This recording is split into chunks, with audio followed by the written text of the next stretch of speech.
Pessoal, tudo bem? Pessoal, a gente teve um probleminha no áudio hoje mais cedo no episódio da Cris Monteiro, mas ficou só um minutinho que ficou com um probleminha no áudio. Então, assim, eu vou regravar isso aqui. Então, já aproveita, já deixa seu like, já deixa seu comentário, que o programa ficou sensacional com a Cris Monteiro, que é vereadora para São Paulo, e com a Marina, que é do Eu Sou Livres. E o tema do programa foi como a Cris Monteiro saiu de diretora de multinacional a uma das vereadoras mais votadas por São Paulo. Então, passamos por todas as histórias dela.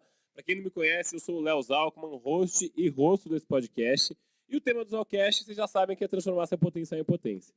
E eu estive hoje com a Marina, que ela é advogada e coordenadora de ação política do Movimento Livres, é formada pelo Mackenzie, com pós-graduação em Direito Empresarial pela GV, Fundação Getúlio Vargas, e a Cris Monteiro, que vai estar daquele outro lado da mesa, é pós-graduada em Finanças pelo IBMEC, vereadora por São Paulo pelo Partido Novo, diretora em grandes bancos, foi diretora em grandes bancos de investimento como JP Morgan, Bank of America, Goldman Sachs.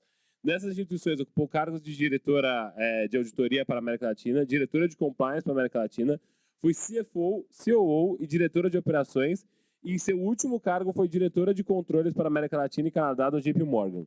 Nas eleições de 2020, foi a segunda vereadora mais votada do Partido Novo, com 18.085 votos, e tem como principais bandeiras agora como vereadora educação e questões ligadas à mulher, e tem trabalhado nas áreas de saúde, sustentabilidade e diversidade, e a fiscalização também é pauta importante do seu mandato. No primeiro semestre, criou e aprovou Lei de Prevenção ao Abandono e Evasão Escolar, resultado de um longo trabalho de estudo e dedicação quanto aos problemas educacionais do município, e criou a Frente Parlamentar contra a Fome. Cara, aproveita e agora fique com o episódio. Valeu! Cris, primeiro, bem-vinda ao Zalcast. É um grande prazer ter você aqui. Estava muito empolgado com esse bate-papo. Obrigado pela sua presença e pelo seu tempo, que eu sei que sua agenda não é nada fácil também, Cris. Imagina. Bom, Leonardo, Marina, obrigada. É um prazer estar aqui com vocês, conversar com vocês, com a sua audiência. Eu estava animadíssima de vir, né? Quero muito conversar com vocês, quero muito receber as perguntas. Eu amo falar, enfim, sobre o meu momento lá na Câmara Municipal. Gosto muito de falar da minha vida, da minha história da vida, porque eu acho que pode dar uma inspiração para outras pessoas. E estamos aí, vamos lá. E pode fazer qualquer pergunta. Pode, inclusive, perguntar a minha idade e meu peso. Isso aí, normalmente, é um tabu, né? Não dá para perguntar de forma alguma. Você tá... Pode perguntar. Eu digo assim, pergunta. Se eu vou responder ou não, né? É outra história, mas tem que tomar o risco. Aliás, a vida é tomar riscos, né? 29, né, Cris? 29, 30 anos. Fofo. Faz a conta. Eu nasci em 1961. Ah, tá certo. Bom, a Má, bom de matemática, já fez conta aqui, ela já anotou aqui, fez conta. Mas... 61 anos. Pode matemática, nossa, eu acho que é um exagero. Eu fui fazer direito, tem de números. Justo. Você não é de exatas. De humanos, somos de humanos. Eu e ela somos de humanas, exatamente. Mas, Cris, que eu queria começar muito puxando esse gancho, é bem no início da sua história, assim, sabe, Cris? Porque você não vem de uma elite da sociedade ali, você vem ali, cara, bem de baixo, e eu acho, isso surpreende muito, porque a gente imagina, normalmente, quem faz parte da política é filho de alguém, tem algum padrinho político, e você veio de uma situação que não era uma situação muito privilegiada, Cris. Eu queria começar daí, da onde que você veio, como é que você veio parar em São Paulo, eu sei que você é natural do Rio, mas se puder compartilhar um pouco desse início da sua história, vai ser um grande prazer aí para a audiência saber mais quem é Cris Monteiro. Então, acho que é uma história, eu costumo dizer que é uma história de exceção, né? Muitos dos nossos colegas liberais acham que é a história da meritocracia e tal, mas contando rapidamente, eu nasci no Rio de Janeiro, num subúrbio, lá a gente chama subúrbio, que a gente chama periferia, né? Na Penha. E meu pai era um militar de baixíssima patente que dirigia um táxi para poder pagar as contas. E minha mãe, quando eles se conheceram, era empregada doméstica. Nossa. Então essa, enfim, é uma família, né, um contexto ali. Para ainda, eu acho, para coroar, eu conto, né? Eu tive logo criança uma doença autoimune chamada alopecia areata, que é a mesma doença que todo mundo ficou falando aí com a mulher do Will Smith, né? Eu perco cabelo. Então, imagina, nesse contexto familiar, há 57 anos atrás, né? Ou seja, sem nenhuma informação, aquela família, né? Mãe empregada doméstica, pai taxista, né? Morando lá no subúrbio, o que faz com aquela criança? Eu costumo dizer que a educação salvou minha vida, porque meus pais não sabiam o que fazer comigo. Naquela época, as crianças não tinham iPad, iPhone, programação de televisão 24 horas por dia, nem tinha televisão na minha casa. Nossa. Então, a gente brincava na rua. Mas eu não ia para a rua. Porque para a rua era sofrer bullying, era sofrimento, eu era careca, era uma criança esquisita, né, fisicamente estranha. Então, meus pais falavam, puta, essa menina dentro de casa e faz estudar. Então, esse contexto, para mim, me diferenciou, né, diferente dos meus irmãos, me diferenciou dos meus coleguinhas e me fez uma criança muito focada, muito ensimesmada, porque eu era aquela criança esquisita, estranha, né? Mas eu acabei fazendo uso disso em favor. Eu dei uma entrevista uma vez, eu digo que a alopecia areata foi a melhor coisa que aconteceu na minha vida. Nossa. Aí a repórter falou assim, você está exagerando. Eu falei, não é um exagero, não é exagero. Agora, óbvio, depois, né, de cruzar tudo isso, hoje eu olho para trás e vejo, não foi fácil. Claro. Mas também eu não sou vítima, não estou aqui, estou contando isso como... Uma situação que aconteceu na Exato. sua vida. É um pedaço da minha biografia, né? E o que eu fiz com isso, acabei que eu fui muito estudiosa e... queria trabalhar, meu primeiro emprego foi de recepcionista. Caramba. Lá no fundo. Isso já formado, com seus 17, 18 Não. anos ali? Formada não, no colégio. Meu primeiro emprego foi com 18 anos, com 17, 18 anos, como recepcionista. Aí eu queria fazer faculdade, achava que tinha que fazer faculdade, embora ninguém na minha família tinha formado, tinha formação, não tinha esse incentivo. Fechou o segundo grau, que hoje seria lá o ensino médio, né?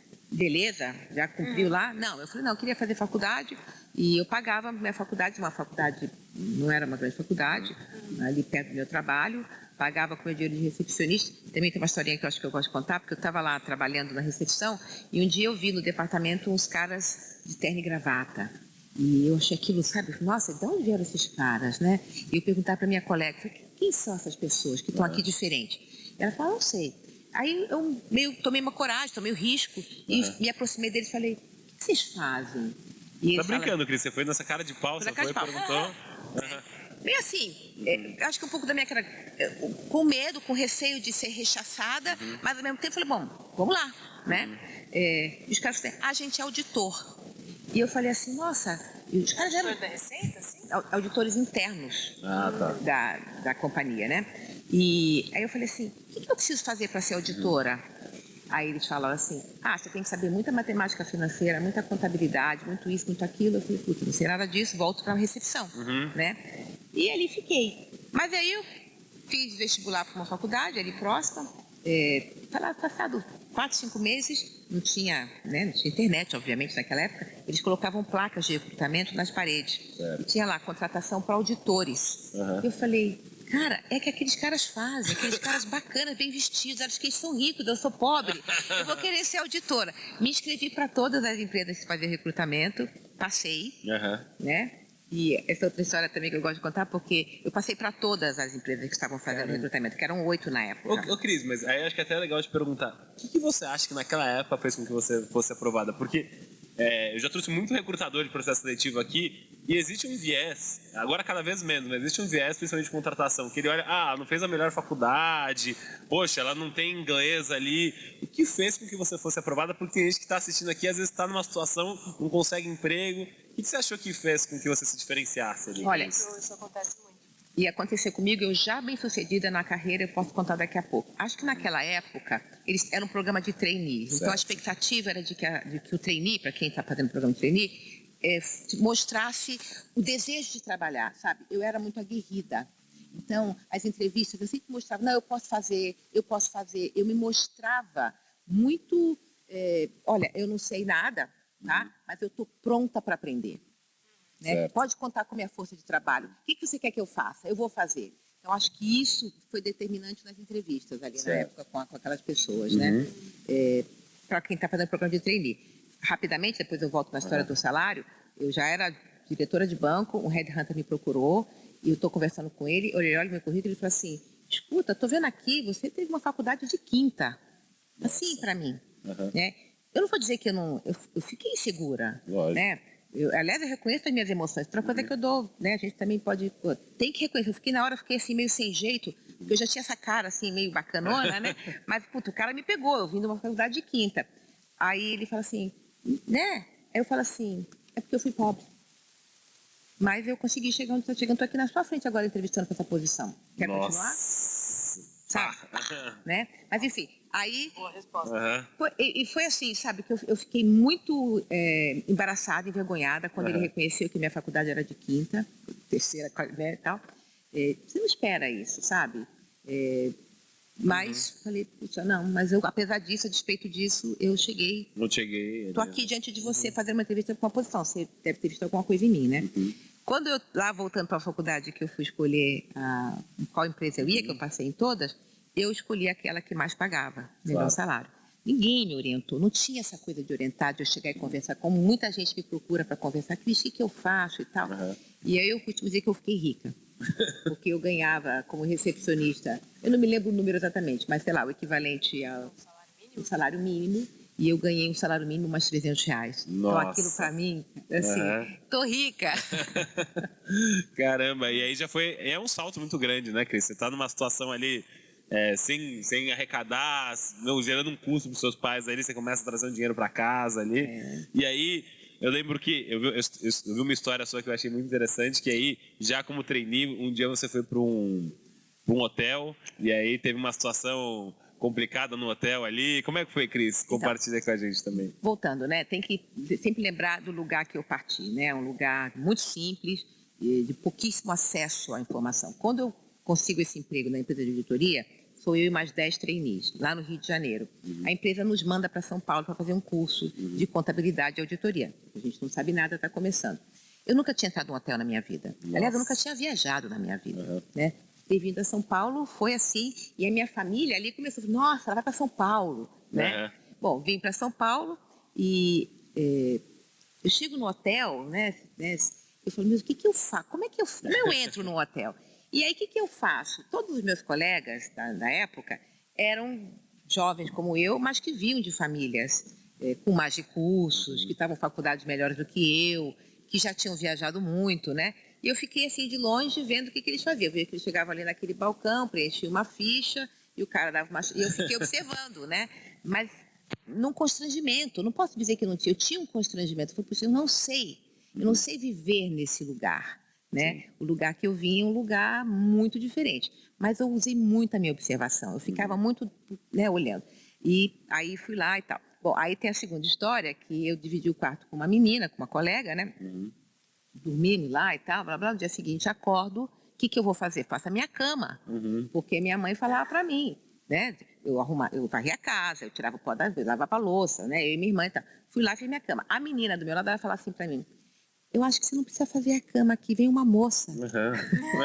Daqui a pouco vem uma moça, porque eu quase limpei o banheiro do hotel. Cadê a esponja aqui? Eu vou limpar o banheiro, eu tô acostumada a limpar o banheiro. E assim, aquilo também, e assim, aquilo foi me construindo. Claro. Sabe? Faz parte da construção disso que eu sou, né? Falo, puxa, eu não preciso, eu não sabia. Né? E eu fui lançada nesse lugar. E não foi sem constrangimentos. Né? Mas olha aqui, hoje eu estou aqui contando e estou rindo. Claro. Como então, assim, não tem nada, tá? A gente passa por essas coisas, né? E depois a coisa... Mas faz parte do processo. Claro. Eu fico imaginando, Cris, como é que deve ter sido, até depois que você ingressou no mundo corporativo, você vencer essas crenças limitantes que você tinha ali de quando você estava numa situação mais difícil. Porque... Para subir é muito difícil, eu imagino, né, Cris? É difícil ter alguém te ajudando, te orientando, principalmente há 10 anos atrás, vou falar aqui. Eu comecei minha vida corporativa na auditoria, nessa empresa, em 85. Então, né, muito tempo, mais de 30 anos atrás, mais de 30 anos atrás. Então, sem dúvida nenhuma, as crenças limitantes, elas têm uma fala dentro da gente, né? E eu não fui imune a elas. E eu costumo dizer também outra coisa, que eu comecei a crescer na corporação num momento como mulher, né? Num momento onde não existia modelos inspiradores, como, por exemplo, sem falsa modéstia, eu sou modelo inspirador para algumas mulheres mais jovens, né? Claro, porque eu consegui, conquistei, e eu tenho essa empatia, eu gosto muito de mentorar e dar coaching para mulheres. Ninguém me deu, não quer dizer que eu não vou dar para outras pessoas, né? Ao contrário, quanto mais eu puder ajudar, melhor. Então, não tinha.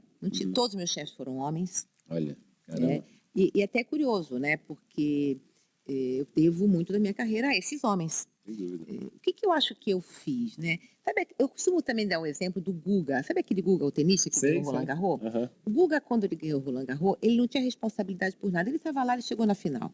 O Guga joga aquele jogo, né? Que ele já chegou lá. E ele ganha o jogo. Porque ele não tem aquela carga do favorito de ter que ganhar. Como tem nossa seleção brasileira É o Marrocos agora na Copa. É o Marrocos, cara. Se o Marrocos perder para a França, se o Marrocos ganhar, se ele for para a final ganhar, perder da França ou da Argentina, puta, o Marrocos chegou lá, né? E todo mundo tá admirado. Eu era o Marrocos. Eu era o Guga, cara. Eu não tinha a menor responsabilidade de ser bem-sucedida, né? Eu já tinha conseguido um emprego legal, eu ganhava mais do que eu ganhava como recepcionista. Então, eu acho que essa liberdade, essa falta de pressão foi embora. Eu acho que mais adiante na minha carreira, quando eu comecei a receber promoções, a pressão veio. Porque aí eu comecei... Mas aí eu já comecei a ter outros recursos, né? De observação, eu era muito aguerrida, muito ambiciosa. Inclusive, eu tenho um ex-chefe meu argentino, que uma vez eu falei para ele que eu era ambiciosa, ele falou assim, não fale essa palavra. Nossa. Porque ele dizia que ambiciosa era negativo. Eu falei, não, eu sou ambiciosa, eu vim de lá do, né, lá de baixo, da penha, cara. A coisa lá era dura, eu tinha que limpar o banheiro. Né? É que a ambição pode ser tanto, pô, quero melhorar de vida, quero ter uma casa melhor, dar algo bom para os meus filhos, como pode ser, eu quero ganhar dinheiro. Assim, gananciosa versus ambiciosa ali também. Mas eu vou ganhar mais dinheiro. E assim, outra coisa também, cara, também eu queria ganhar dinheiro. Eu queria viajar, eu queria comprar roupa, eu queria comprar um carro. Eu queria essas coisas. E isso é ser liberal também ali, você desejar esse tipo de coisa, você não ter vergonha de falar isso. E é muito cultural do brasileiro. Acho que o estadunidense, o americano, ele não tem essa crença de, nossa, não posso desejar as coisas. Acho que no Brasil a gente fica naquela coisa, você ter sucesso às vezes é um problema no Brasil ainda, Cris. Não, é super problema. Inclusive, uma vez eu subi lá na tribuna e falei até algumas pessoas, falei assim, olha, eu não tenho de dizer que eu sou rica. Dizer, o que é ser rica também, né? Se eu pensar no Elon Musk, eu sou pobre. Lógico. Mas se eu pensar de onde eu vim, médio, eu sou rica, né? Aí a pessoa fala assim, não usa a palavra rica que cai mal. Eu falo assim, ok, pode cair mal, mas eu tenho recursos. Vamos dizer, olha, eu tenho recursos. Mas por quê? Eu não tenho vergonha nenhuma. Todos os meus recursos são fruto do meu trabalho. Exatamente. Né? Não ouvi nada. É só olhar minha biografia, procurar, não vai achar nada. Trabalhei, acordei cedo, né? Outra coisa, eu falo muito isso também quando eu dou palestra para os jovens e tal. Tem uma coisa que eu sempre cheguei muito cedo no trabalho. E ninguém falava para mim isso. Então, eu acordava cedo e eu estava lá antes de todo mundo. E eu chegava no escritório e eu lia o jornal, sabe? E quando dava assim, às 8h30, começava às 8h30, eu estava prontinha para trabalhar. Cara, a gente tem que estar pronto. Aí uma vez uma pessoa falou assim, você teve muita sorte. É óbvio que existe sim um componente do que a gente chama de sorte ou do imponderável, né? Que te ajuda. Então, houve imponderável na minha vida, como existe na sua, na sua, de quem nos está assistindo, para um lado e para o outro, né? Teve o imponderável que ajudou, teve o imponderável que não ajudou.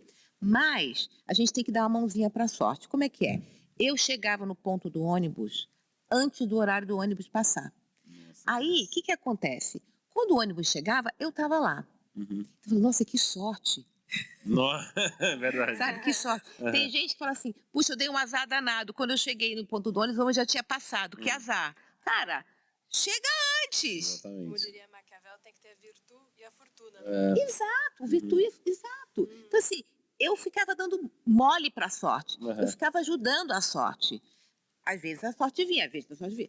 Eu penso assim, se eu tivesse vindo, tem uma pessoa muito amiga minha que fala isso para mim, se eu tivesse vindo de uma outra família, se eu tivesse tido outra formação acadêmica, talvez eu não tivesse chegado onde eu cheguei, tivesse chegado muito mais. Então, mas a gente não sabe. Ou talvez até tivesse conseguido menos, né? Porque a pressão. Não, mas também tem muita gente que vem de famílias que, assim, você não pode contar com a mãe, você não pode contar com o pai. Os seus pais parecem pessoas legais, Cris.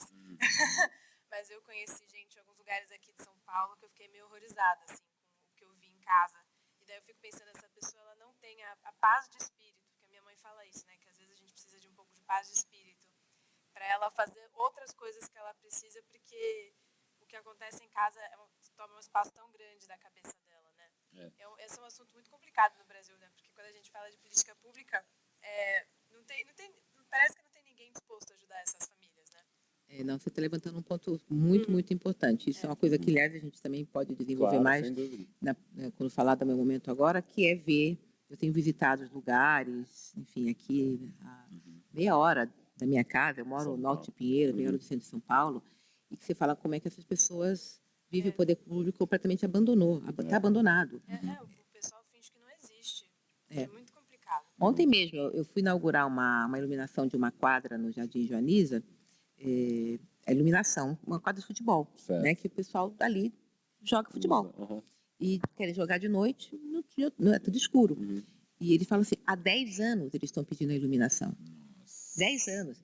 Então, assim, não é essa última prefeitura, o último prefeito, o último... Não, né? Há 10 anos. Eu fui lá, dei emenda parlamentar, os caras estavam felizes da vida, porque estavam jogando futebol ontem à noite, começou o jogo 8h30 da noite com a quadra iluminada. Caramba. Você falou isso, me lembrei de um negócio. Eu tenho uma amiga que veio falar comigo, que ela falou, eu quero começar uma campanha para pedir dinheiro do governo para o meu esporte.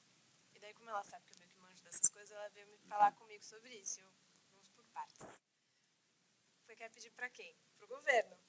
Então, tem 3. Como assim tem 3? Tem o município, tem o estadual e tem o federal. Você quer pedir para quem? Ela não tinha pensado nisso. E daí, a outra coisa que a gente foi conversar é, você acha que o pessoal da sua cidade está disposto a pagar pelo seu esporte? E daí, claro, por que isso? Por que aquilo? Porque o meu esporte é o máximo. E daí eu perguntei, tem uma quadra poliesportiva na sua cidade? Daí aí sabe quando a pessoa demora para digitar? Daí conversa vai, conversa bem bom. Eu acho que você devia conversar com o vereador com a prefeitura que seja para construir uma quadra poliesportiva, porque se você não tem quadra, se você não tem iluminação, mesmo que tenha dinheiro, vocês não vão ter onde praticar e as pessoas não vão estar dispostas, elas não vão ver a importância de colocar o dinheiro nisso, né? Daí eu não sei se ela vai realmente fazer isso. Mas foi realmente um negócio que ela não tinha pensado, que tem gente que não tem iluminação na rua, logo talvez elas não queiram pagar pelos esportes que elas não têm onde praticar. Foi uma conversa interessante. Eu só queria voltar para aquele assunto lá da sorte, que você falou bastante, porque eu lembro, eu trabalhei numa empresa do grupo da Ambev, e tinha uma frase que eu gostava muito, que era o seguinte, não tem produtividade que vence a bunda na cadeira. Que, assim, bunda na cadeira sempre vai vencer produtividade, por mais que você trabalhe bastante ali. E aí, acho que tem muita questão da mulher no mercado. Você comentou bastante sobre o fato de você só ter chefes homens ali e tudo. Como é que você lidou com uma questão que é muito comum para as mulheres hoje, infelizmente, essa síndrome do impostor, né? A mulher tem muito mais dificuldade do que o homem de, às vezes, se candidatar a uma vaga, de acreditar que ela tem que pedir aumento. Como é que você lidou com isso e que dica que você dá para quem está, enfim, passando por um momento como esse, assim, sabe, na carreira? Eu já falei sobre isso em outro momento. Eu sofro da síndrome do impostor. Ainda sofro. Então, assim, primeiro de tudo, eu sou um rascunho de mim mesma. Eu não estou pronta, não fechei, tá? Então, todas essas questões que impactam as mulheres, não é porque eu virei diretora de banco, que agora eu estou vereadora, que elas desapareceram da minha vida. Não, eu vivo esses dramas ainda. Olha. Qual é a diferença? A diferença é que eu acabei de falar, eu sofro a síndrome do impostor, então eu reconheço isso. Certo. E é o primeiro passo para reconhecer. Quando eu reconheço que eu sofro, eu falo assim, nossa, será que eu estou enganando todo mundo? Será que eu não sou tão boa? Quando eu reconheço isso, essa é a dica. Reconheça isso, certo, tá?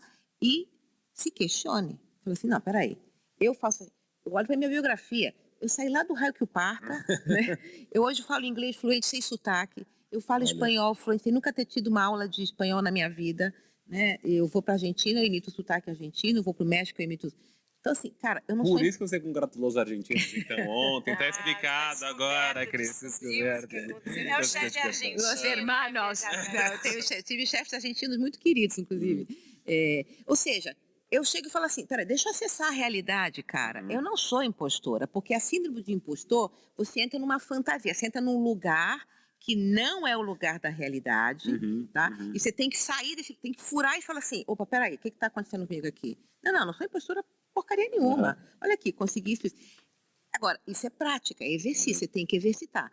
Não foi sempre assim. Sim. Né? Você criou evidência na sua carreira que você... Exatamente. Mas não quer dizer que eu não...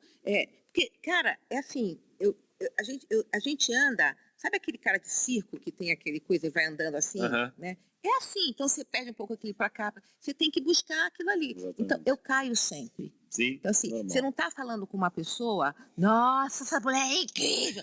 Não, cara, eu tenho problema Todo mundo tem problema, né? E eu não gosto de passar, porque tem que humanizar, porque senão a Verdade. pessoa que te escuta fala assim, nunca vou conseguir, essa fulana conseguiu, mas ela é incrível.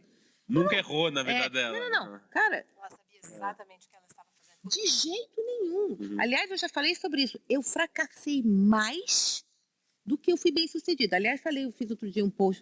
Veja o exemplo da Argentina. A Argentina começou a Copa perdendo da Arábia Saudita. Todo mundo falou, Tá um pouco cara, a claro. fulana tá na final, É. com chances não desprezíveis de virar o campeão do mundo. Exatamente. Né? Então, assim, o que acontece? Cara, é fracassar, é levantar, falar, o que aconteceu aqui? Cair com a bunda no chão, é horrível.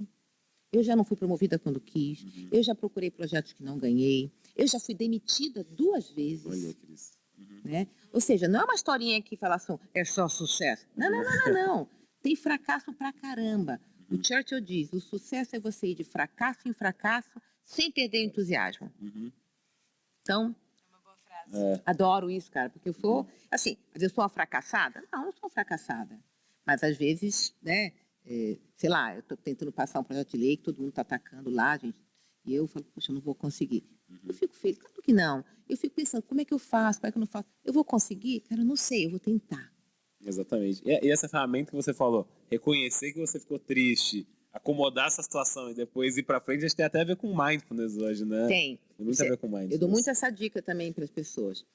A gente precisa reconhecer a nossa emoção e nomear. Então, eu estou triste. Cara, eu estou com raiva. Eu estou com raiva porque essa pessoa fez isso comigo. Se você reconhece e nomeia a emoção, as chances de você operar nela, atuar nela, se reduzem muito. Você com raiva, você vai lá e dá um soco no cara, você xinga o cara, você faz bobagem. Mas no momento que você fala, opa, por que eu estou com raiva? Porque essa pessoa me maltratou, me xingou, fez alguma coisa que me prejudicou. Puta, como é que eu vou reagir a isso? Então, entender, nomear, sentar. Fantástico. Cara, ela evapora. A emoção, ela... Senta com a sua raiva. Senta com a sua tristeza. Senta com a sua frustração. Ela vai evaporar. E você vai sair uma pessoa melhor daquela história. Sem dúvidas. Nossa, Cris, eu me identifico um pouco nessa situação toda que você está me trazendo, porque, primeiro, na parte que você disse sobre a alopécia, eu tive uma mãe que foi dependente química durante muito tempo. E o fato de ter sido dependente química foi uma questão que me trouxe uma fortaleza depois, sabe? Acho que me trouxe uma casca suficiente para isso. E eu só consegui sair melhor muito por causa do mindfulness, de conseguir reconhecer essas situações todas, acomodar e falar, se eu não entender que eu tô chateado, que eu tô triste, que eu tô frustrado, que eu não tô conseguindo ajudar mais, eu nunca vou conseguir ajudar e seguir em frente com essa situação. Então, nossa, me identifica, me toca bastante você falar sobre isso, muito bacana. E tem essa coisa também, né? Como é que você vai saber ter o gosto da vitória se você não tem o gosto do fracasso? Cara, não existe. Você não sabe diferenciar. Sabe? Você não consegue ver a luz se você não tiver escuro. Verdade. A luz, pra ela vir, você tem que ter um campo escuro. Aí você abre a porta e entra a luz. Né? E é isso. E a gente tem na cultura de que a gente tem que ser feliz o tempo todo, ser bem-sucedido o tempo todo. Não é assim. Isso? Positividade tóxica. Positividade tóxica. Eu fiquei muito feliz quando começaram a falar disso no Instagram, porque sempre foi algo que me incomodou. Os coaches aí coach também, mas tipo, antes do coach tem ainda aquela figura da pessoa que ela faz uma curadoria dos eventos da vida dela para mostrar algo perfeito em redes sociais. E eu percebi um pouco cedo quando começou que tipo, isso não é real. Mas eu ainda um pouco emocionada, eu falava, eu queria ter vida assim, mas depois de tempo eu percebi, isso não é real. Mas tem muita gente muito nova usando o Instagram que realmente acredita nessas coisas. Eu acho que isso é uma mensagem muito tóxica para passar para os jovens. É muito triste, porque a pessoa vai acumular frustração acima de frustração. Não é assim. A gente vai errar, a gente vai fracassar, a gente vai ficar com raiva, vai ficar triste, vai ter alopécia, vai ter dependência química, vai ter, enfim, a gente perde pessoas, né, que a gente ama. Faz parte. Né? Perde emprego, perde amores. Cara, a vida é isso. A vida é isso. É equilibrar esses pratinhos que você falou. É equilibrar os pratinhos, né? Não é e não é fácil para ninguém. Não é que ninguém fala isso, né? Ninguém fala, exato, porque a gente passa essa mensagem de que tudo pode. Outro dia eu escutei uma coisa. Você merece. Eu mereço esse casamento feliz. Eu mereço esse filho. Fala, peraí. Se eu mereço e a outra que não tem, ela não merece? Tô passando uma mensagem estranha, porque tem lá. A mulher está querendo casar, quer porque quer encontrar um parceiro, não consegue. A outra consegue um parceiro legal e a outra assim, você merece. E aquela não merece? Não, gente, nada disso, não tem essa história. Né, porque o merecimento não vem só para um. Sem dúvida. Né? E isso é tóxico, como você falou. E, Cris, o que eu vejo muito, que a gente fala bastante dessas crises de Instagram, eu vejo que o jovem hoje, ele começa no mercado falando, nossa, não sei qual é o meu propósito. Eu quero saber qual é o meu propósito, quero saber qual é o meu propósito.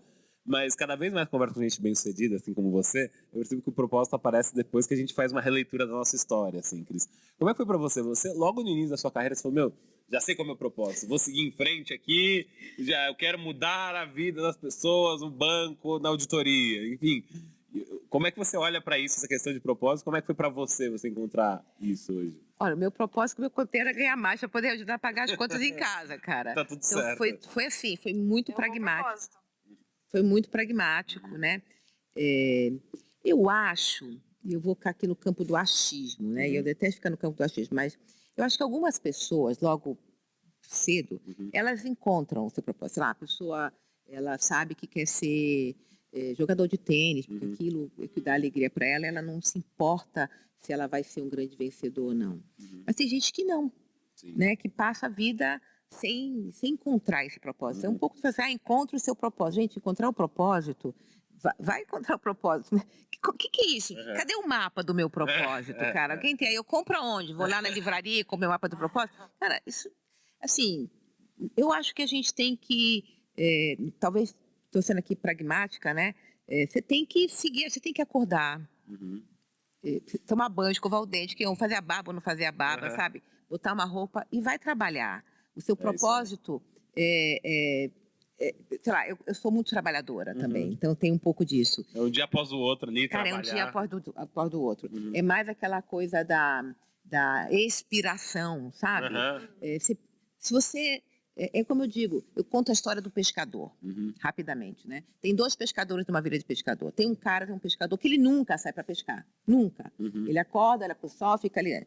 E o outro pescador que mora do lado, ele todos os dias ele sai para pescar. Esse que sai para pescar, tem dias que o cara vem com peixe. Mas tem dias que ele não vem com peixe, porque a lua minguou, porque a maré não sei o que, lá. Agora, esse cara que não sai para pescar, cara, ele nunca tem peixe. Esse cara aqui, ele tem chance de pegar peixe ou não, mas ele sai. Então, essa sou eu, cara. Eu sou esse pescador que sai para pescar. Verdade. Tem dias que eu volto com peixe. Qual é o propósito, né? Assim, você tem que sair atrás.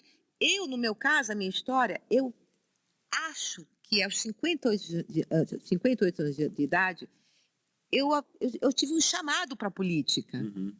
E não é que, por exemplo, essa é o mapa, aos 50, aos 60. Não, aconteceu comigo. Foi assim pra mim. Foi assim pra mim. E podia ser... E assim, eu tava infeliz no meu trabalho. Ao contrário, cara, eu tinha prestígio pra caramba. Eu trabalhava num banco americano, o maior banco americano de investimentos. Eu tinha remuneração. Cuidava de América Latina inteira. Cuidava da América Latina inteira. Viajava pra caramba. Nova York, tudo de business class. Nossa. Ficava no puto hotel em Nova York, sabe? Fazia minhas comprinhas, fazia comprinha para minhas amigas, Thaís, traz aquele creme, traz aquele tênis. Então, assim, era o meu quintal.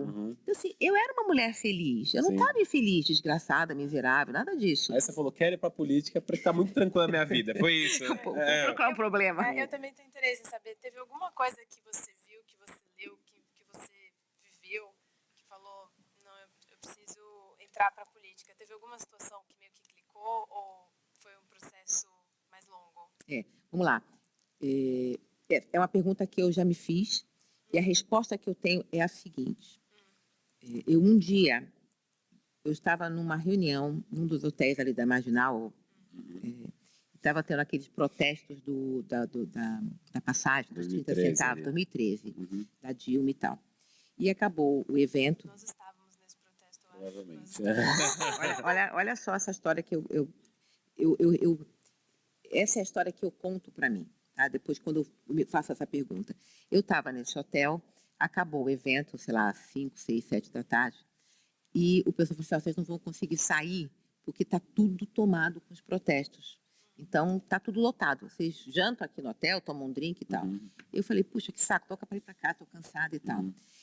Alguma coisa deu na minha cabeça em que eu desci Peguei o elevador sozinha. Peguei o elevador sozinha e andei para Berrini, porque o hotel estava bem ali.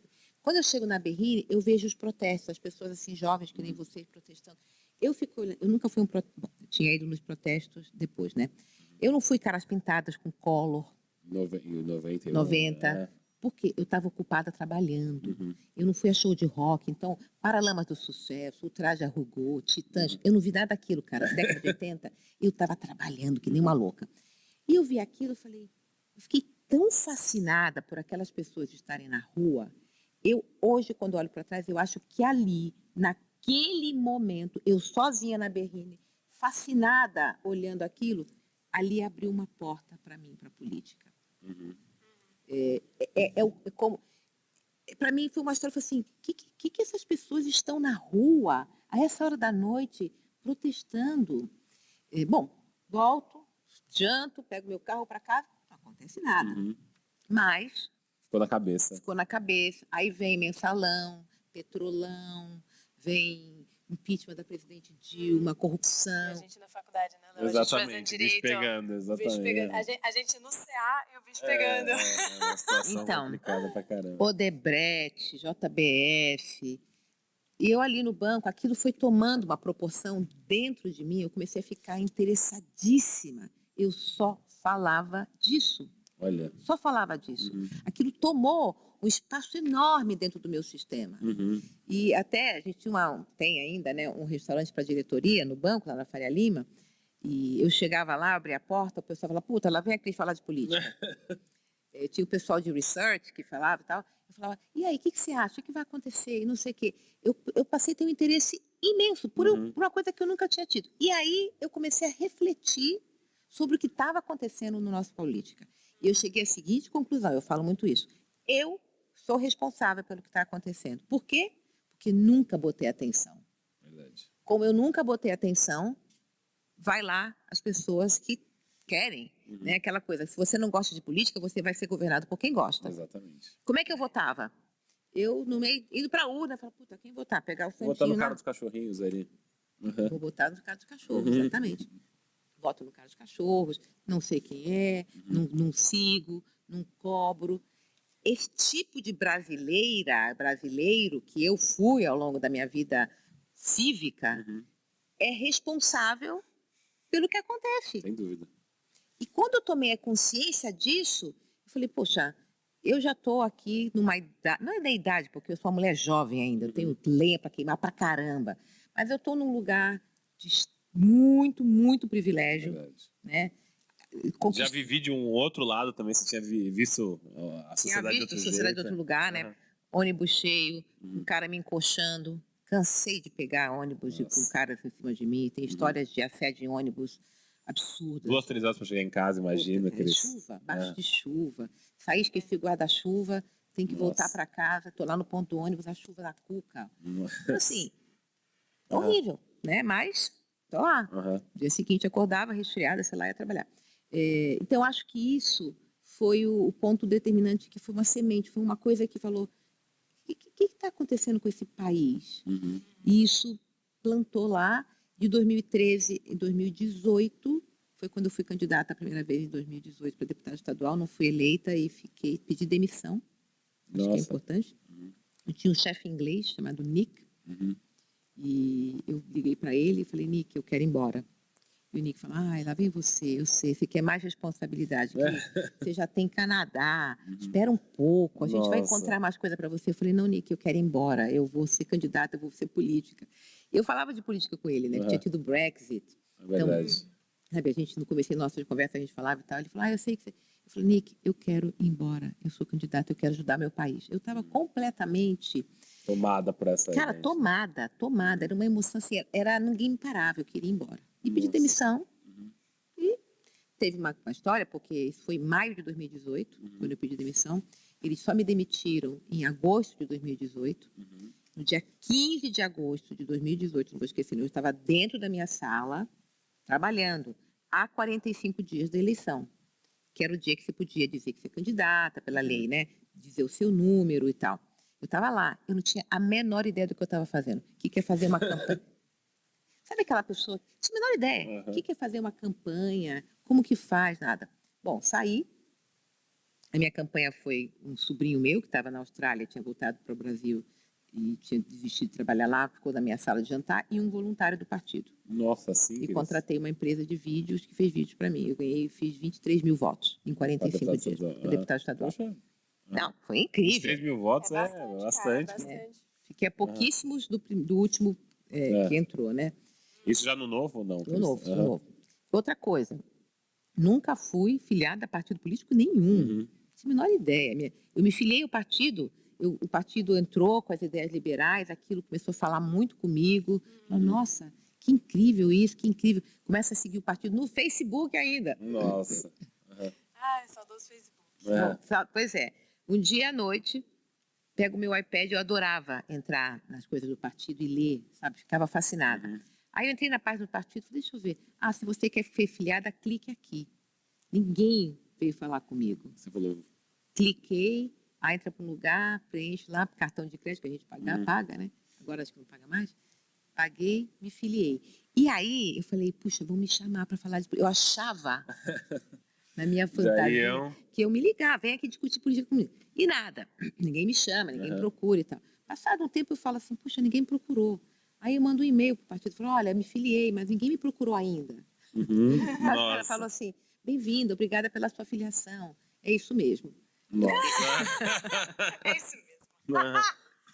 Ninguém me chamou, eu louca para discutir política. O pessoal do banco não aguentava mais, cara. Vai embora! Vai embora, pelo amor de Deus, procura alguém para discutir política. Mas, Cris, você falou um ponto que é super interessante.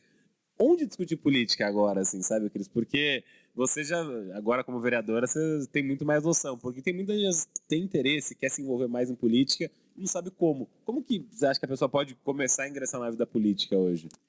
Eu acho que a pessoa precisa primeiro entender o lugar que ela está do ponto de vista, eu não gosto dessa palavra que está muito mal usada, da ideologia, né? Certo. Onde que ela se encaixa? O que que ela gosta mais? O que representa mais ela, né? Um pouco mais de intervenção do Estado, o Estado tem que realmente prover ou não, o Estado tem que ser menor. Que lugar você está? E aí você tem uma série de lugares. A gente tem o Livres, por exemplo, aqui representado. Né? Você pode se associar, pode conversar. Tem as mulheres, tem o Lola, e tem outros lugares de discussão. Faz parte, por exemplo, quem está estudando, fazer parte do diretório lá do... Acadêmico. Eu faço parte do IFL também, Instituto de Formação de Líderes Liberais, então, lá também. O IFL, que está mais no campo liberal. Fazer parte da questão da escola lá, do diretório, não, é do... Centro Acadêmico. Centro Acadêmico. Gente, é uma forma de você começar. Eu sou chamada muito para ir na GV, no INSPE, já me chamaram para o Mackenzie. O Centro Acadêmico está chamando a gente para conversar. Acompanha um político. Pergunta. Olha, estou falando aqui no ar. Todo mundo que me procura, eu respondo e eu converso. Olha que isso. Todo mundo. Vai lá, não é amanhã, não é depois da manhã, mas eu converso. Vem conversar comigo. Procura o seu político. Aliás, em quem você votou, cara? Então, bom, se você gosta muito de política, né, tem que entrar na faculdade de ciências políticas, políticas públicas. Mas o primeiro passo é procurar um movimento como esse para você começar a discutir, se envolver na faculdade e tal, porque realmente imagino que quem está no corporativo, às vezes, que quer discutir política, não deve ter muito campo, porque às vezes o pessoal não tem nem vontade de discutir política. Porque a política, ela é mal vista. Exato. Né? Política é lugar de bandido, de corrupto, de desonesto. E tem uma coisa que eu não sou. Eu não sou bandido, eu não sou corrupto, eu não sou desonesto. Estou lá. Verdade. É um espaço... Tem muita gente que não é nem bandido, nem corrupto, nem desonesto, mas que também não recebe, tipo, a reação positiva da sociedade, né? Nossa, eu vou para a política. A pessoa é perseguida dentro da Câmara, a pessoa não consegue passar bons projetos. A gente teve um caso de um vereador associado do Livres que tentou passar um projeto de transparência na cidade dele e que foi rejeitado, e não tem motivo além do fato que o pessoal da cidade dele não quer que o dinheiro que vá para obras públicas seja transparente, né? Olha só. E daí é uma coisa que fica meio ingrata, né? Porque ele não recebe a resposta positiva. E isso acontece porque, pelo menos quando eu trabalhava na Faria Lima, as pessoas iam discutir política uma vez a cada 2 anos, iam falar um monte de bobagem e esquecer o que elas tinham falado e lembrar que isso existe de novo dali 2 anos. Né? E daí aquele negócio que não lembra quem votou e o caramba que a gente sempre ouve, né? Cara, outra coisa, tem que ler o jornal. E as pessoas não leem jornal. Tem que ler o jornal. Eu escuto rádio, eu acordo, eu faço exercício físico muito cedo, todos os dias, 6 da manhã eu já estou na academia. Vou escutando rádio, volto escutando rádio. Eu tenho uma história, eu tenho 2 cachorros e tenho minha passeadora, né, passeia com meus cachorros, e eu dei para ela, ela ficava escutando música, eu dei para ela o AirPodzinho, né?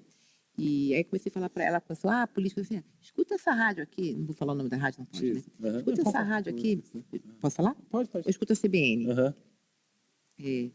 Essa moça, ela entra na minha casa com meu cachorro, você viu o que aconteceu? Eles nomearam o Haddad. O que você acha do mercadante do BNDES? Nossa, juro. Cara, eu nunca consegui essa reação de ninguém, cara. Eu tenho uma prima, oi Helena, que eu tento fazer ela ler jornal e eu não consigo. Eu falei, a única vez que eu consegui um pouquinho de interesse dela foi quando eu falei, não, é que eu assino o New York Times, se você quiser um artigo, eu te envio de presente. Você assina o New York Times? Ela nunca leu nada. Então vou dar um alô para Roberta, que é a minha passeadora. E Roberta, Roberta, cara, ela discute comigo política. Olha, que massa. Né? E o que acontece? Enquanto ela está passeando os cachorros, ela está escutando a rádio. Olha. E é uma forma de você se inteirar do que está acontecendo. Não, sem dúvida, Cris. Eu acho que as dicas que você deu são super interessantes. O que eu queria explorar bastante é como que você dessa mudança que você fez do privado para o público, quais foram as principais dificuldades que você sentiu de um mundo para o outro ali? Porque às vezes a gente tem a visão, eu vivi no privado também a vida inteira, que você ir para o público, puxa, que nem a Mar falou, você comentou também, que só vai ter gente não tão letrada, que você vai ter dificuldade de discutir projeto. Então, não é um lugar muito convidativo para você. Eu já flertei muitas vezes, nossa, quero ir para política, já pensei muito nisso, mas sabe quando passa, você fala, nossa, será que eu quero mesmo isso para minha vida? Então, como é que é esse processo e vale a pena? Eu ia falar worth it, assim, sabe? Para mim está sendo muito worth it, vale a pena, tá valendo a pena para mim. E, de novo, né, uma experiência muito individual. Eu vou contar um pouco a diferença do privado que eu estou percebendo do privado para o público. Por que está valendo a pena? O nível de aprendizado, que a gente está falando aqui, o nível de aprendizado sobre as questões reais da vida das pessoas tem sido incrível para mim. Então, eu trabalhava na Faria Lima, morava no Alto Pinheiros, a 3 quilômetros. Pegava meu carro, saía do meu estacionamento, botava lá, subia, trabalhava que nem uma louca, viajava, tudo. Agora, aí, por exemplo, uma coisa que acontecia muito comigo, que acontece? Eu via uma pessoa vivendo na rua. Eu passava, nossa, que absurdo essa pessoa morando na rua, que horrível, não sei o quê. Hoje tem amigos meus que falam assim, Cris, você já viu como é que está embaixo do viaduto do Doutor Arnaldo? Tem que tirar aquelas pessoas de lá. Eu era assim. Eu hoje, no lugar que eu estou, eu não estou no executivo, então, em teoria, não é responsabilidade minha direta de tirar as pessoas da rua, mas eu participo, é uma questão para mim. Claro. Né? E eu estou vendo o tamanho do problema. Então, esse aprendizado, para mim, tem sido fascinante. Fascinante. A questão de moradia, a questão de emprego e renda, a vida da cidade, transporte, coisas que estavam completamente fora da minha realidade, dentro da minha bolha. Então, estar aprendendo e vendo isso tem sido incrível. Eu estou muito feliz. Olha. Muito feliz. As pessoas dizem, está feliz? Eu estou feliz. De novo, que a gente falou já no começo. Isso não quer dizer que eu não estou acumulando frustrações. Sem dúvida. Existem inúmeras frustrações que eu estou vendo. Frustração número 1, não consigo resolver. A minha contribuição é marginal. Sabe, eu não vou conseguir tirar os caras debaixo do viaduto da doutora Arnaldo. Eu não vou resolver o problema de habitação. E, francamente, nem se eu for prefeita, eu não quero dizer que é muito complexo. Então, a matéria que vai sair, Cris Monteiro garante que vai sair de prefeito na próxima eleição. Vai ser um clickbait aí. Brincadeira. Mas esse assunto me interessa, porque inclusive está no nosso roteiro, como um vereador muda a vida das pessoas. Tem algumas coisas que você não muda em 4 anos, você talvez não mude nem em 8. E uma das questões é esse pessoal que foi parar na rua. Tem um monte de coisa que aconteceu antes de você chegar e depois que você sair que levou esse pessoal para a rua. E eu não consigo deixar de pensar que eu comentei antes que algumas famílias simplesmente não têm pais legais. E uma coisa que eu já li é que quando a moça tem muitos filhos, as filhas têm um valor dentro de casa, porque elas cuidam dos idosos, elas cuidam das crianças, elas cozinham, elas lavam, elas passam. Os homens não, porque tem aquela coisa de papel de gênero, o homem não faz nada dentro de casa. Quando ele não consegue um emprego e está faltando comida, ele é colocado para fora e ele vira um homem de rua. E eu fiquei pensando, nossa, isso não é um vereadora, ou um prefeito, ou, sei lá, o presidente, ou o Haddad, e vai fazer assim e vai tirar todas as pessoas da rua. Tipo, não é, existe um jeito de fazer isso que não é o jeito que a gente quer, porque a gente acredita em direitos humanos. Por isso, espero que todo mundo aqui acredite nisso. Eu acredito em direitos humanos. Então, muito Eu obrigada. acredito em direitos humanos. Muito bom deixar Tem isso muito claro. liberal que não acredita. Não, né? eu não sei qual liberal que pode não acreditar em direitos humanos, sabe? Lamento profundamente. Se algum liberal que está nos escutando aqui que não acredita em direitos humanos, desculpa, você não é liberal. É verdade. Livres acreditam em direitos humanos. E daí as pessoas, elas não leem os problemas, elas não têm interesse, elas voltam uma vez a cada 2 anos e falam, ninguém resolveu, mas elas também não têm interesse em realmente resolver o problema. Elas estão vivendo a vida delas e não ligam porque está acontecendo, e daí reclamam que as pessoas não fizeram, que todo mundo é corrupto, essas coisas todas. É um problema muito complicado, porque às vezes você tenta ter uma conversa mais complexa e a pessoa simplesmente não tem interesse. Ela só quer que tire o pessoal de lá e vive a minha vida, e que saco, e é isso. E ela fica criticando os políticos. Nossa, esses políticos aí não fazem nada, mas não fazem nada. Mas e tem é alguns complexo. que não fazem mesmo. Né? Tem. Mas é Eu complexo. preciso dizer, eu já conversei com os vereadores que eu pensei, você não faz nada? Nossa. Já aconteceu. E, Cris, você falou bastante sobre isso. E você, quando você foi pro público, então você comentou que esses foram os principais aprendizados que você teve. De desafio, você disse que... Você comentou que a morosidade, você acha que é o principal ponto? Ou você sentir que você não está contribuindo na medida que você gostaria de contribuir? Esse é o principal desafio? Só para deixar isso claro para quem está assistindo, que eu fiquei curioso. É isso mesmo. Eu acho que tem uma das frustrações que eu tenho, que talvez na iniciativa privada... A iniciativa privada também tem sua burocracia, também tem sua política. Nem tudo que você quer você consegue fazer. Você também tem que negociar. Mas a iniciativa privada, por exemplo, um banco, ali tem uma coisa comum para todo mundo. Todo mundo que está ali quer servir o cliente. Sem dúvida. Né? E o cliente quem é, o que a gente vai fazer pelo cliente, é o melhor empréstimo e tal. Então, existe uma direção comum. Na vida política, particularmente no legislativo, eu penso a resolução dos problemas de forma diferente de alguns colegas meus. Então, a gente não está todo mundo...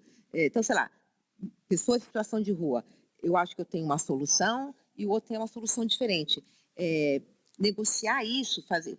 é muito ideológico. Sim, sem dúvida. Né? A ideologia da iniciativa privada, você está trabalhando numa empresa de, sei lá, construção civil. Vamos construir... De Dark Kitchen. Vamos falar de Dark Kitchen. Né? Vamos lá, sabe, tem claro que tem uma margem aqui, né, entre uma fronteira e outra, de problemas para serem resolvidos e de discussões entre pessoas. Eu vivi muita discussão, né, fiquei muito frustrada. Mas eu acho que na política, no espaço político, essa diferença ela é muito ampla. Entendi. Então, teve um dia que eu estava muito chateada com uma coisa que eu queria fazer, eu não conseguia. Eu falei, nossa, e eu cheguei à conclusão de que a minha contribuição na política ela vai ser muito marginal. Eu falei, então por que eu estou fazendo lá? Eu vou embora, eu tenho mais o que fazer. Aliás, eu não preciso estar lá. Sim, né? sim. E eu falei, não, eu posso inspirar. Primeiro que eu não estou infeliz, não estou miserável, eu estou feliz ali. Então não é um lugar onde eu estou, apesar desses desafios, eu falei assim, ai, nossa, está torturante ficar aqui, eu vou embora. Se ficar, eu vou embora. E eu li, eu estava caminhando, eu li uma frase da Madre Teresa de Calcutá, que eu peguei para mim. Ela fala o seguinte, às vezes o que você faz parece uma gota d'água no oceano. Mas o oceano seria menor sem aquela gota d'água. Eu estou emocionada. Verdade. Mas é forte a frase. É forte, não é? Porque, de fato, o que eu estou fazendo, cara, é uma gota d'água no meio desse oceano de problemas. Mas eu estou lá, eu estou na luta. Exatamente. Mas eu não acho uma gota d'água, sinceramente. No Livres a gente sempre fala que a gente quer... Nós queremos apoiar avanços e nós queremos bloquear retrocessos. Se você está bloqueando retrocessos, isso não é uma gota d'água. É que parece uma gota d'água porque as pessoas não dão às pessoas corretas o crédito que elas merecem aqui no Brasil. Pelo menos ainda não. Parece que depois de 30 anos de democracia tem surgido mais gente interessada em dar o crédito correto, né? Mas não é uma gota d'água. Se você está colocando o projeto correto, está impedindo o empréstimo que não ficou claro para onde ele vai, sabe? Essas coisas todas, isso é bloquear o retrocesso, isso é muita coisa. E o fato que não tem ninguém para bloquear o retrocesso é o que cria muitos dos problemas que a gente tem no Brasil hoje, que é o fato que toda hora chega um vereador novo numa cidade aleatória e cria uma placa nova que tem que estar no restaurante de alguém. Cara, isso é o que mais parece lá naquela manifestação. Isso talvez a pessoa ache porque é uma gota d'água, mas não é uma gota d'água quando aparece fiscal e fala, ó, posso fechar o seu restaurante porque você não colocou a placa no lugar certo, sabe? Tipo, daí a pessoa pode cobrar propina, a gente sabe o que acontece. Isso não acontece aqui. Não acontece. Nesse Brasil não No acontece Brasil mais. essas coisas não acontecem, a gente é um país muito limpo. E é interessante falar sobre bloqueio de retrocesso porque por essa pauta ideológica existe sempre essa dicotomia de você está tomando uma posição de cotas, você não é liberal. Você está tomando uma posição de direitos humanos, vai ter gente que vai falar não, você está agora sendo muito à esquerda. Ô, Cris, como é que você lida com isso? Porque isso é o seu dia a dia, eu imagino. Que a gente viu muito do centro acadêmico. Qualquer coisa que a gente, em menor escala, sem dúvida, a gente falava qualquer coisa, a gente era criticado ou pela esquerda, para a direita, ou pelos professores. Fico imaginando com a sociedade civil, com a chapa do Partido Novo lá com vocês, com a chapa de oposição. Como é que você lida com essas críticas e como é que você faz para, enfim, rodar esses pratinhos também dentro da Câmara? Só fazendo uma observação antes da Cris começar, que quando a gente foi diplomado na nossa chapa do centro acadêmico, eu lembro até hoje que a pessoa que fez o discurso para passar a chapa para a gente falou que existe fascismo em microcosmos. Nossa. Tipo, chamando a gente com, 19 anos, 20 anos de fascistas, porque a gente elegeu a chapa para o centro acadêmico. E isso meio que deu o tom da nossa posição durante os... Quanto tempo a gente ficou? Um ano? Um ano, né? Um ano que, tipo, chamava a gente de fascista para todo lado, chamava a gente de esquerdista para todo lado. Se a gente escrevia alguma coisa da Dilma ou não escrevia, tudo era um problema. Né? Fico imaginando isso na Câmara, aí com exposição, com Instagram, com aquela coisa toda, porque tem um lado bom de você ter acesso ao público, mas tem que ter um lado ruim do hate ali, né? O pessoal vira com um hate muito forte. Eu, inclusive, o meu pessoal de comunicação, eles ficam muito aborrecidos comigo, porque eu olho as minhas redes todos os dias e eu respondo, eu escrevo. Uma pessoa física, não é? Pessoa física. Eu pego o meu telefone de noite ou durante o dia, vou lá e vejo o que as pessoas estão falando. Então, tem uma coisa que, para mim, eu não admito nas minhas redes. Então, eu já fui xingada com palavras... Não vou nem repetir aqui, porque não sei como é que... Não vale a pena. É muito, mas muito grosseiro. E o que eu faço? Eu pego esse comentário, eu falo para a pessoa, eu falo assim, ó, você pode vir às minhas redes, eu escrevo, você pode ir às minhas redes, você pode discordar de mim, você pode botar a sua opinião, mas você não pode me desrespeitar. E como você me desrespeitou, eu tô te bloqueando. Eu não bloqueio a pessoa sem ela saber por quê. Claro. Eu só bloqueio quem me desrespeita, ou desrespeita, tá? Porque acontece muito de eu botar alguma coisa, você vai lá e comenta, e você vai lá e comenta no comentário, e vocês começam a ter uma conversa na minha rede com aquilo. Eu acho fascinante, né? Mas se dá um engajamento você cria uma comunidade ali. Exato. Essa semana que é o evento que eu vou te contar para responder a sua pergunta. Então, assim, se você xingou ela, fala assim, ó, desculpa, você pode continuar a conversa, mas desrespeito na minha rede não, palavrão. A pessoa, inclusive, usa para não ser... Aquelas asterisco, arroba, hashtag e tal. Porque o Instagram não deixa você comentar. Né? Então, esse é um conceito que eu tenho. Agora, eu tenho esse lugar que eu não tenho lugar, porque eu não sou liberal para os liberais, eu não sou esquerda para a esquerda. Então, quem eu sou? Eu sou essa pessoa que acredita na liberdade por inteiro. Eu sou muito... O Livres me representa muito. Aí, ó. Né? É verdade. A gente falou de direitos humanos. Então, para você ter uma ideia, por exemplo, semana passada, sexta-feira, o Lula anunciou os 5 primeiros ministros dele. Está lá no Estadão, 5 homens. Eu vou lá, tiro uma foto, tomo café da manhã, tiro uma foto eu mesma. Minha comunicação faz tudo para mim. Aquele dia eu desobedeci os caras. Tomando café, tirei a foto do jornal, vou lá, vou no meu posto e falo assim, cadê a diversidade? Né? Cara, tem um monte de gente que fala, é mesmo, você está surpresa, não sei o quê. E tem umas pessoas que falam assim, peraí, como assim? O que você está querendo? Faz o L. Não, faz o L direto. O que eu faço quando manda fazer L? Eu ponho o L. E eu falo assim, vou te dar um L, mas se você quiser eu te dou vários. Você põe vários L's. Nossa, que o pessoal fica puto ali. Cara, e ó, eu nunca votei no Lula, fui ter pavor, eu era aquela pessoa que quando o Lula apareceu em 2002, eu achava que se ele fosse ganhar, ele ia, olha como eu era, que ele ia entrar no meu apartamento e ia botar pessoas morando dentro da minha casa. Eu era essa pessoa. Ele tinha um discurso mais radical que ele foi centralizando. Exato. Né? Eu partia desse lugar, então eu morria de medo do Lula. Quando o Lula tomou...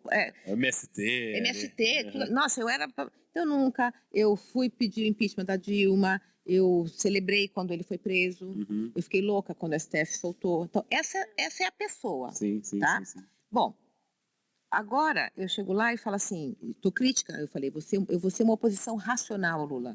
Tá? Quando eu coloco isso, aí tem um cara que fala assim, o que você quer? Você quer mulher incompetente? Me criticando porque eu estou desejando diversidade. E eu converso com essa pessoa. Eu falo assim, olha, existem mulheres competentes que podem ocupar o espaço. Por que não colocá-las? A McKinsey, a consultoria McKinsey, a cada trimestre, ela tem um relatório chamado Diversity Matters. Não sou eu que estou falando, tá? É a consultoria McKinsey. Maior consultoria do mundo. Maior consultoria do mundo. Assim, cara, corporativo, quer ganhar dinheiro, quer ganhar lucro, né? Ela está falando. A consultoria McKinsey diz que as empresas que têm maior diversidade, ela tem 21%, são 21% mais lucrativas. Cara, isso serve para iniciativa privada? Serve para qualquer lugar. Então, e aí eu fiquei na conversa com esse cara, e ele falou assim, você quer um Power Ranger, você quer a mesma coisa que botar um sofá colorido na sua casa. Ou seja, essa pessoa não entendeu nada, né? E tá ali me criticando, é um liberal, dito liberal. Mas que paciência tem que ter, hein, Cris? Eu tenho. Meu Deus do céu, imagina você decidir discussão dia sim, dia também, tem que ter uma paciência de Jole pra lidar com essa situação. Mas eu não é que eu curto, mas eu acho que faz parte do meu papel, primeiro que eu preciso me posicionar, e a pessoa, de novo, eu depois que eu virei na política, a gente falou assim, foi o pior voto. A gente falou assim, você foi o pior voto da minha vida. Nossa, deve doer. Aí essa semana, tive uma conversa com essa pessoa, com uma dessas pessoas. Eu falei assim, primeiro de tudo, obrigada pelo voto, pelo voto de confiança. Agora, diz para mim por que você se decepcionou. Eu quero saber, é importante para mim saber por quê. Porque partindo da decepção dessa pessoa, eu posso falar, puxa, ela está me dando um feedback positivo, interessante aqui, eu não pensei nisso. Coisa que... né? Ou não, ou ela é um liberal que não acredita, né, na diversidade, tarará, eu falo, bom, quanto a isso, eu não... Minha bandeira ali. Eu lamento, né, então você... né, realmente, talvez você esteja decepcionado. Mas eu preciso saber, e eu pergunto, eu converso com a pessoa. Eu amo conversar, ainda mais quem declara o voto. Não, certíssimo, Cris. Bom, já contou bastante da política, acho que agora a gente tem que entrar um pouco dos temas aí que você explorou bastante, porque falamos um pouquinho de voto, decepção do voto, não sei o quê, e teve uma coisa que gerou celeuma, foi essa questão toda aí das dark kitchens ali. Eu posso falar com bastante propriedade, né? Eu entrei na empresa quando eram 3 funcionários no Brasil, então peguei desde o início, lembro... Quando falaram, sugeriram o nome da Cris Monteiro, nossa, eu conheço o nome dessa vereadora, não sei porquê. Aí fui estudar, lembrei quem é ela. O Léo era uma das pessoas que estava te xingando no Instagram. Por causa Não, assim, eu lembro de participar, de assistir todas as audiências públicas, todas. Que o pessoal fazia, era alvoroço nas audiências públicas. A gente ia montar uma turma da Kitchen Central que ia para um comitê desse, mas aí compliance falou, não, melhor não, vai dar problema, enfim. Mas, Cris, conta pra gente um pouquinho sobre os projetos de Dark Kitchen. O que são as Dark Kitchens?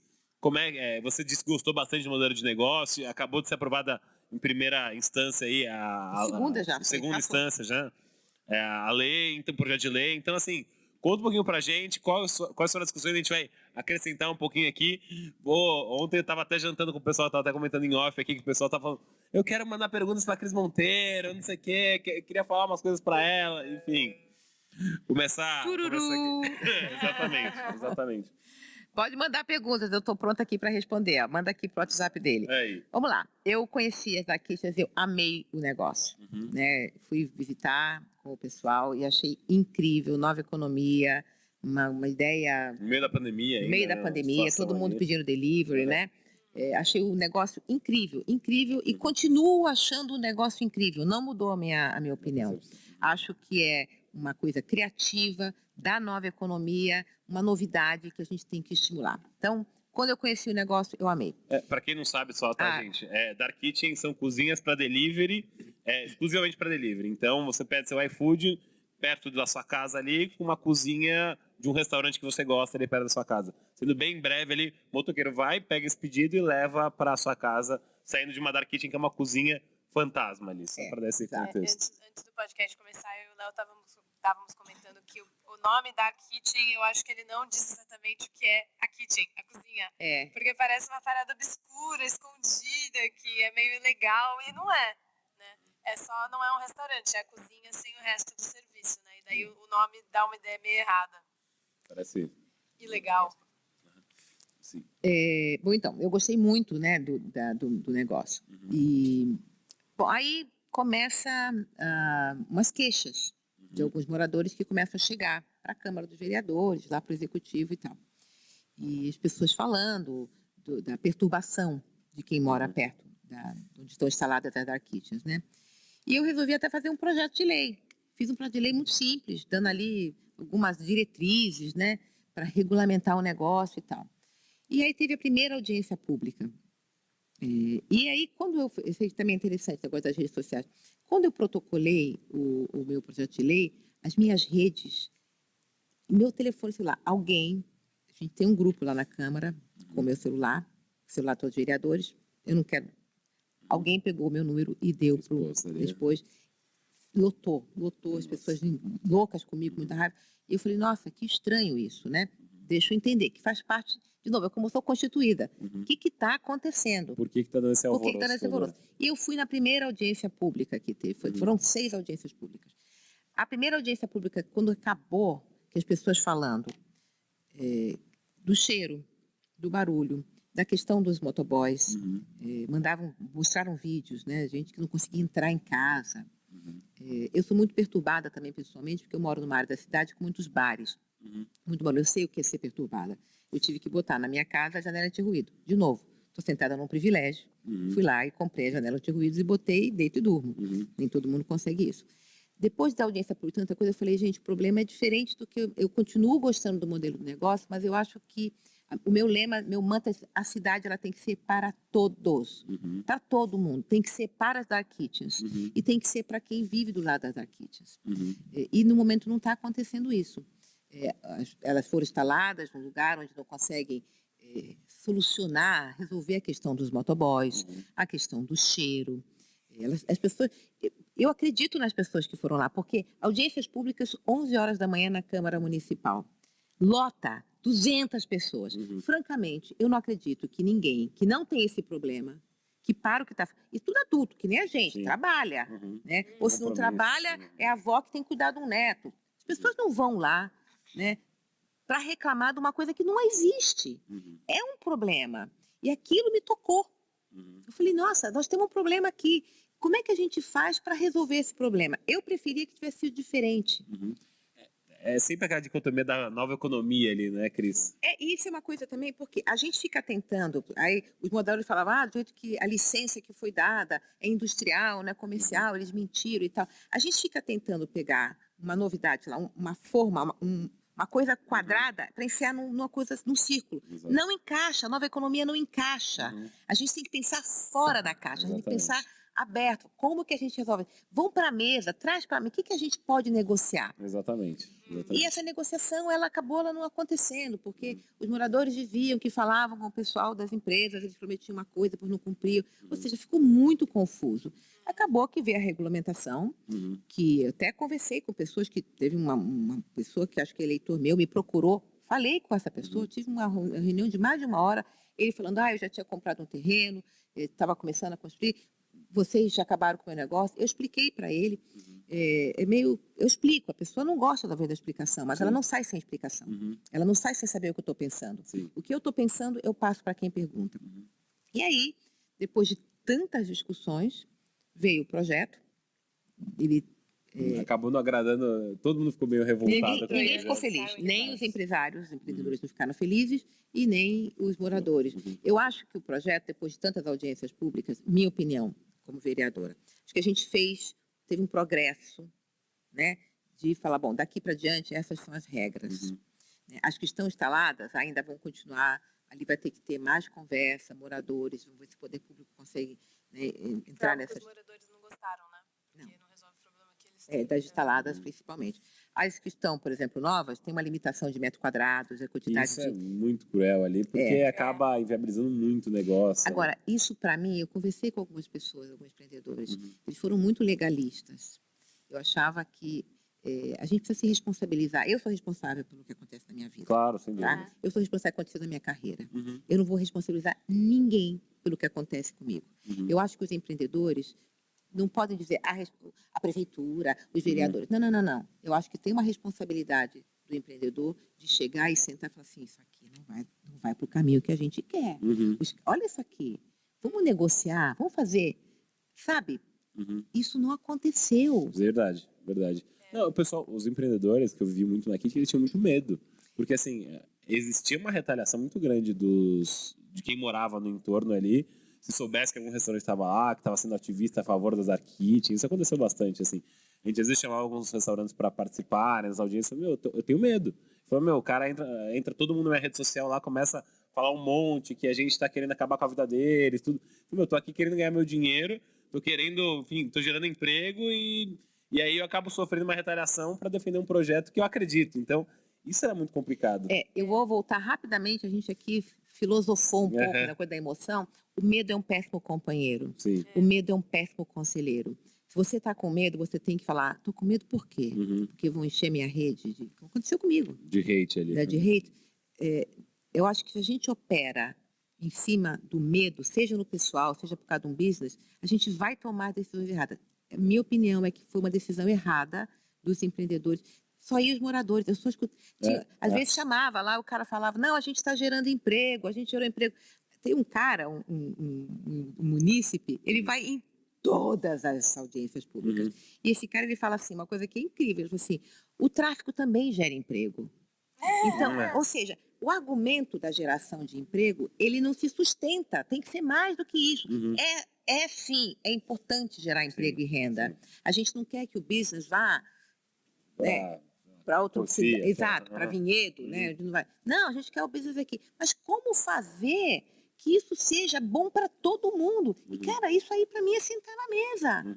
É difícil pra caramba, não tem nada fácil. Por isso que essas pessoas são inteligentes. Senta na mesa, vamos lá, o que é para fazer? Agora tá num lugar que fala, puta, com 500 metros, como é que é? 500 metros, 500 tem que ter de área para os motoqueiros pararem ali. E não tem imóvel em São Paulo que a gente consiga adequar aqui. Complicou. Mas seja zona mista, tudo, era muito complicado. Agora, desculpa, a responsabilidade não é... teve uma pessoa que eu conversei, vocês vereadores, o projeto ele veio do executivo, tá? Então, os vereadores, eu votei contra. E ele ainda sancionou em menos de 24 horas. Estava tudo, assim, estava tudo armado. Inclusive, para o projeto passar, era 2/3, tinha que ser, se não era a maioria, era voto qualificado, como a gente chama, né? O que eles fizeram? Com o risco de não passar, tem 2 vereadores que viraram secretários, que é o Carlos Bezerra e o Ricardo Teixeira. Um é do bem-estar social e o outro de transporte. O que eles fazem? Eles exoneram os secretários secretários viram vereadores de novo, para poder votar, e no dia seguinte viram secretário de novo. Deus. Quando eu vejo o Carlos Bezerra e o Ricardo Teixeira no plenário, eu falo assim, aqui, e é o seguinte, não vem nada da prefeitura para o plenário se não for passar. Nossa. Que coisa. Senão não vai. Quando você vê Se der, você olha e fala assim, vai passar. Eu Uhum. falava com os munícipes que estavam comigo. Ainda mais porque teve o problema dos decibéis, que eles meteram ali o Jabuti. Exato. Né? Foi até que você votou contra, né? Votei contra. Esse é um bom exemplo de tentar parar um retrocesso, porque a beleza é que a gente pode conversar sobre os decibéis, se eles devem aumentar ou diminuir na cidade, mas eles não deviam estar sendo discutidos nesse projeto de lei. E isso vai virar um problema daqui a 5 anos, porque quando o pessoal for abrir um negócio e for calcular quanto de barulho que eles podem fazer, eles vão ter que olhar uma outra lei. E se eles não acharem essa lei? É muito ruim que a gente crie essa confusão para as pessoas aqui da cidade. Infelizmente, isso é muito comum em todas as cidades do Brasil, mas é ruim. E, de novo, é a forma como a gente faz política no país. E a gente precisa chamar atenção para isso. Eu fiquei muito fascinada em ver como que os munícipes, as 6 audiências públicas, os munícipes estavam lá, ou estavam online, separaram suas vidas. Era importante para eles. Eu acho, é por aí. É difícil, né? Porque a gente trabalha, a gente tem nossa vida, parar e tal. Mas, gente, é assim, a gente tem que participar. A gente fez uma meia-culpa que a gente deveria ter se organizado antes para fazer esse tipo de participação, assim, né? Porque eu entendo que a manifestação de todos eles é muito mais difícil. A gente tinha técnicos que iam lá, que participavam das audiências públicas, mas acaba que não tem muito para onde fugir. Eles estão escutando uma situação, eles se organizaram.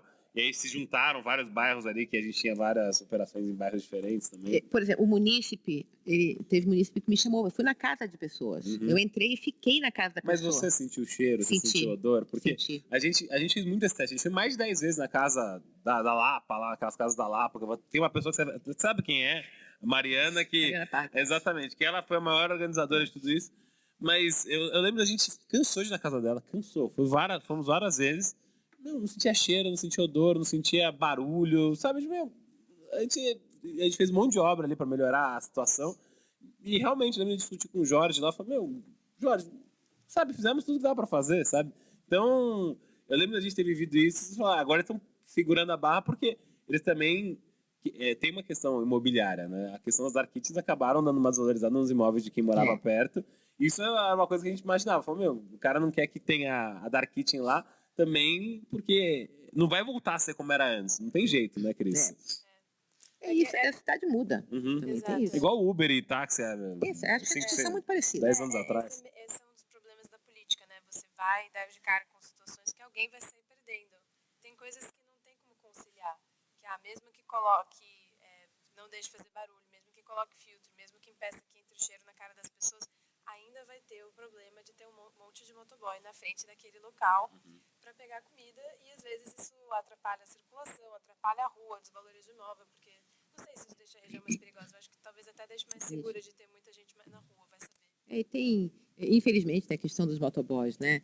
A gente está vendo aí motoboys que não são motoboys, que estão roubando. Então, na mistura ali, tem motoboy que está ali trabalhando, pega a comida, vai levar. E tem motoboy que está ali. Se aproveita. Exato. Que traíram. Exato. Bom, ainda vai dar bastante pano para manga essa história aí, porque está Cris. judicializado, né? E a judicialização, na realidade, ela aconteceu não pela dark kitchen, mas pela questão dos decibéis. Foi mesmo. Que colocou ali. Que eu não podia estar lá, né? Não podia, eu falei na tribuna. Mas mesmo assim, eu acho que ainda existe um problema, porque a lei passou criando duas regras diferentes para as dark kitchens que já existiam e para as que vão ser criadas. Eu acho que isso também gera um problema jurídico. Que eu particularmente também não gosto. Tipo, tem aqui de novo aquele livro do Bastiat que fala que você não pode criar essas duas regras diferentes para nesse caso, dois negócios diferentes, né? Isso é injusto. Exatamente. Ou seja, não tem nada simples. Não tem resposta fácil. Não tem resposta fácil. É tudo, sabe, a gente tem que procurar naquela coisa, a regra do 80-20, né? Moderação. Moderação, olha, todo mundo vai ganhar. Eu falo muito sobre isso. Eu moro num lugar há 20 anos e, pelo zoneamento, eu tenho uma vista incrível do Alto de Pinheiros. Incrível. A calçada aqui, onde está meu prédio, na calçada seguinte, tipo... Mato. Todo Alto de Pinheiros, tudo verde é lindo, né? Eu falo assim, né? Isso aqui vai mudar. Em algum momento vai ter um secretário de urbanismo, um prefeito, vai falar, puxa, a gente construir prédio. Vai construir prédio, vou perder essa vista. Então, o que eu tenho falado para mim mesma? De novo, né? Falo assim, eu já curti, eu tenho um monte de fotos do pôr do sol, né? Eu não quero que acabe, mas, cara... Alguma hora pode vai ser acabar, sabe? Você é até budista, é impermanente. A vida é assim, tudo muda o tempo todo. E se a gente ficar agarrada, se eu ficar agarrada à minha vista, quando forem construir alguma coisa lá, se eu tiver vivo e estiver lá ainda, eu vou ficar louca. Obrigada. Cara, puta, olha, vai subir, tá? Foto. Aproveitei. Viver esse momento. Viver o momento, sabe? Nesse momento eu tenho essa vista, eu tenho esse privilégio, beleza. Não vai ter mais, pode ser que não tenha. Exatamente. Quanto mais você resiste, né, dói mais. Sim. O Jung tem uma coisa, que você resiste e insiste. Sabe? Let go, sabe? Deixa aí. Falando de impermanência, Cris, então, depois de vereadora, você pensa em seguir carreira para cargos maiores politicamente? Ou qual que é o plano como Cris Monteiro agora? Eu vou decepcionar as pessoas para dizer que eu ainda não... Eu tenho 2 anos de mandato e acho que tem muita coisa para fazer. Eu acho que eu vou tentar reeleição, tá? Não estou pedindo voto, pelo amor de Deus, não é isso, mas assim, você perguntando do plano, né? E aí, depois, se eu for reeleita, perdão, eu vou ter que considerar o que eu quero, né? Quero ir para o Congresso. Muita gente fala de prefeitura comigo, é incrível, porque acho que eles olham para mim como uma executiva e me veem mais numa posição de executiva do que legislativa, né? Muita gente, prefeita. Eu não tenho ainda, não entrou esse desejo. Tá? Nesse momento eu quero terminar o meu mandato de 2 anos fazendo o melhor possível, tentar a reeleição, Seguridade, ver se as pessoas, por exemplo, tem eleitor meu que fala, pior voto, estou decepcionado com você. Eu vou testar as urnas, né? Falar, Lógico. e aí? E também, fui reeleita? Beleza, tem outra fase aqui para cumprir, pode ser que em 2026, aí eu penso em deputada federal, estadual não. Essa resposta eu tenho. Estadual. Não. Não, eu acho que a minha experiência está mostrando o seguinte, a vida, ela acontece na cidade. Verdade. Né? Verdade. O vereador tem mais poder do que deputado estadual, estranhamente. É incrível. Sabe por quê? Porque a cidade, você falou, você vai lá, você fala com a vereadora de uma cidade e tal. As cidades, elas estão ali, é vivo, tá? Verdade. Ela Tem procura coisa o vereador. acontecendo o tempo todo. Então, né? e aí, o Estado, ele meio que pede o seu senso de ser, porque a coisa está aqui, tem suas câmaras, e tem seus prefeitos, a coisa está ser secretária e tal. E o Estado fica ali, meio, o que eu vou fazer? Cadê meu papel aqui? Quando as coisas estão acontecendo nos núcleos da cidade. E as coisas que os interessante estados isso. deviam estar legislando acabaram sendo passadas para o federal. Então, E daí a gente tem esse problema de federalismo no Brasil, que está tudo com a União e tem pouca coisa com os estados. Né? então, seria a segunda parte. E a outra parte, que é bem estratégico, é no Brasília, né? O Congresso Nacional, que está aí discutindo os grandes temas, né? Os senadores Deveriam estar também, discutindo, os né? congressos. Os grandes temas nacionais. Então, o deputado estadual, essa resposta eu tenho, eu não quero ser deputado estadual. Então, pelo menos já tem um caminho, mais ou menos, ali, Cris. Não, super interessante. Cris, assim, eu adorei o bate-papo. Adorei, nossa, maravilhoso, assim. Eu queria, primeiro, que você deixasse os últimos recados, o pessoal quiser te encontrar nas mídias sociais, quiser discutir projetos, como é que eles te encontram, como é que eles te procuram, como é que eles te acham nas redes sociais. Eu particularmente adorei.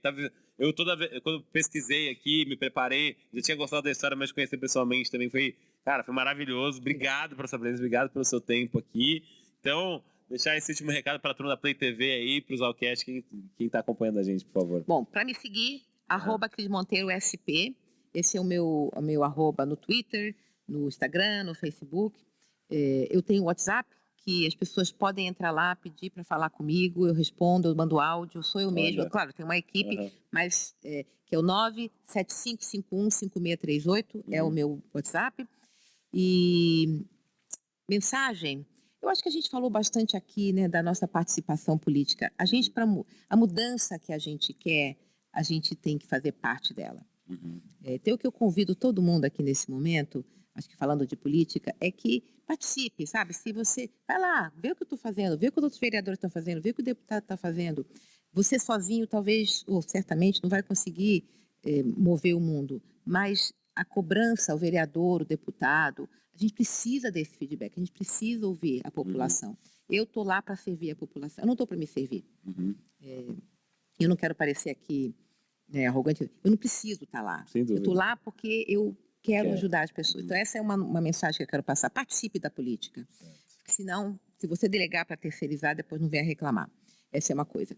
A outra coisa, a gente falou um pouquinho no começo, que é mais da questão humana, né? Eu acho que as pessoas têm que trabalhar, encontrar. A vida, ela é difícil para todo mundo, ela não é mais difícil. Claro, algumas pessoas têm dificuldades maiores do que outras, mas procure sua rede de apoio. As mulheres que estão trabalhando, seja na política, seja na corporação, procure sua rede de apoio, tome riscos. Eu tomei muito risco na minha carreira. Bati com a cara na parede muitas vezes. Eu falei aqui, eu fracassei. Fracassei muito. Né? O fracasso, ele faz parte da nossa vida. Não adianta ter... Claro, vamos tentar evitá-lo o mais possível, mas ele virá. Então, fracassou? Cara, caiu? Espera um pouquinho, vai doer, chora, reconhece a sua emoção, nomeia a emoção e parte para frente. Próxima. E quais projetos você vai pautar em 2023 agora, que são os seus principais bandeiras aí, que a Mar já tem todos inscritos aqui, já tem até sugestões aqui de pauta, só para quem quiser saber aí, acompanhar. Eu tenho um projeto que já passou na CCJ, que é o de escolas conveniadas, onde eu quero a iniciativa privada, organizações sociais, gerindo, administrando escola. Foi um projeto. Olha que interessantíssimo. Ele gerou muita polêmica, porque o pessoal mais à esquerda, o pessoal da esquerda, eles falavam que é privatização de escola, e se mobilizaram muito, eu não levei ainda a plenário, mas ele está lá, está tramitando, é o Minha Menina dos Olhos. Eu tenho 2 projetos, um projeto que foi aprovado já, agora tem que promulgar, foi sancionado pelo prefeito, que é o de dados abertos. Então, para facilitar o munícipe, porque você vai procurar alguma informação lá no portal de transparência, você vai até um ponto, chega ali, você não consegue mais nada. O dado tem que estar aberto para o munícipe. Essa é uma forma de participação. Também já foi aprovado em segunda. Tem um que eu estou muito fascinada também, que é o de naming rights, né? Que é você ter, por exemplo, o estado do Corinthians... Ai. Eu só chamo de Taqueirão. Não, É. Neoquímica. Neoquímica Arena. Exatamente. Ontem eu passei em frente à estação do metrô, Ultra Farma. Uhum. O que é isso? A iniciativa privada, ela pega aquilo ali e ela, o entorno, ela melhora. Olha.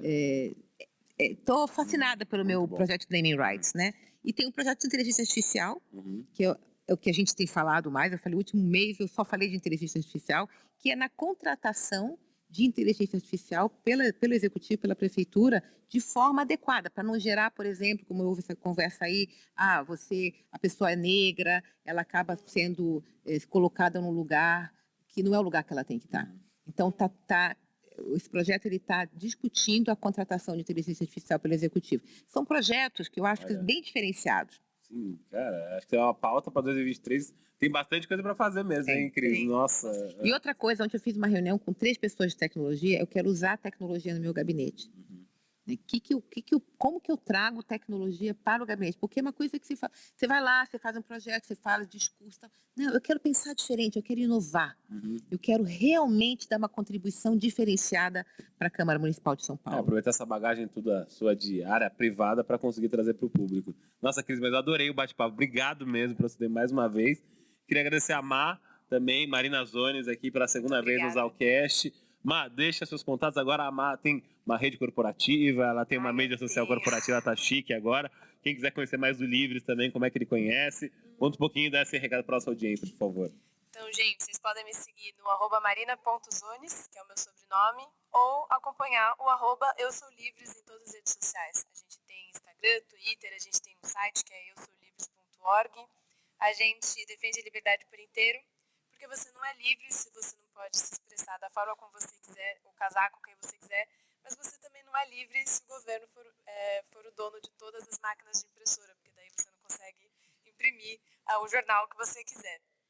A gente informa as pessoas, e aqui nos eu estou muito feliz de informar vocês sobre o que faz um vereador, que infelizmente a gente fala pouco de vereadores, apesar de eles serem tão importantes. Sempre me falam que vereador é o cargo que ninguém sabe o que faz, e a gente está aqui com a Cris para mostrar que vereadores são muito importantes, inclusive para barrar retrocessos, né? E para passar bons projetos que podem tornar São Paulo uma cidade melhor. É isso. Obrigado mais uma vez pelo programa aí. Sigam aí o Eu Sou Livre, sigam a Cris Monteiro aí. Já aproveita, deixa seu like aqui também no nosso YouTube, seus comentários aqui, se vocês querem uma parte 2 com a Cris, com a Má aqui, por favor. Pessoal, o Zalcast então tá chegando ao final. Obrigado pela sua audiência até agora. Essa semana a gente vai ter mais um programa sábado, que é um especial de Copa do Mundo. Depois, quarta-feira que vem, a gente vai ter um bate-papo com a Luíse Barsi, que da Ações Garantem, contando um pouquinho de mercado financeiro, o que ela vem fazendo, tudo. Então, pessoal, é isso. Obrigado e até uma próxima. Valeu!